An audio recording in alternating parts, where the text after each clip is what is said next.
You pose a question on your LinkedIn profile, which is, how do we integrate diversity, equity, inclusion, and belonging into the company from day one and in every part of our growth, where it's not just a checkbox, a percentage, or a seasonal initiative? Now, I know that the answer to that question can probably fill many hours of interviews.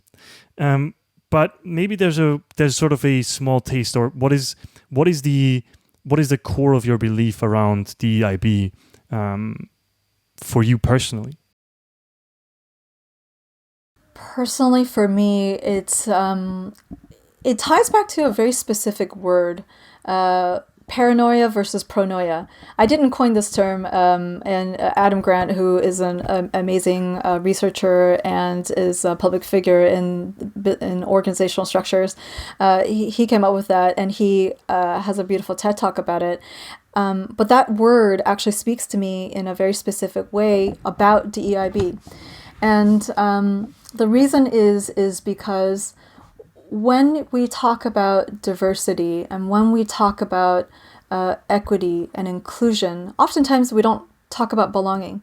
But when you don't belong in a space, you could be invited to participate, and you could have all the different people in the room there, and everyone could have access to the same thing. But if you personally don't feel like you belong, you're not going to belong, because your perception of reality is your reality. So if you have a room full of people who have access to the same thing, or you can say access to the same things that everyone else does, and you have all these different people in the room, it's still not going to be the same thing if people don't feel like they belong.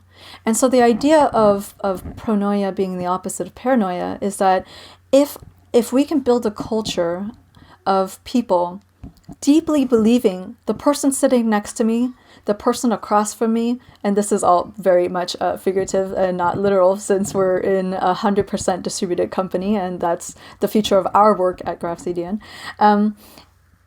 Believing that everyone around me is so proactively supporting me and taking care of me, then that is going to foster the feeling of belonging. And when people belong is when people can do their best work.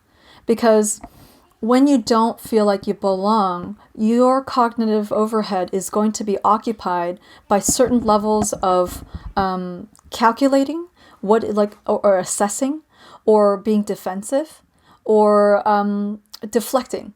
And so if a human brain, they say that you can only focus on 3 to 5 things at a time, and on average it's 3, and you have to be pretty exceptional to be 5.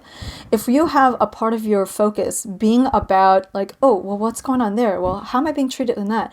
That means at most we're getting 66% out of people's cognitive overhead. So if we can actually just create that culture of belonging, then we are unlocking the potential of everyone. So to me, DEIB can't be a checkbox.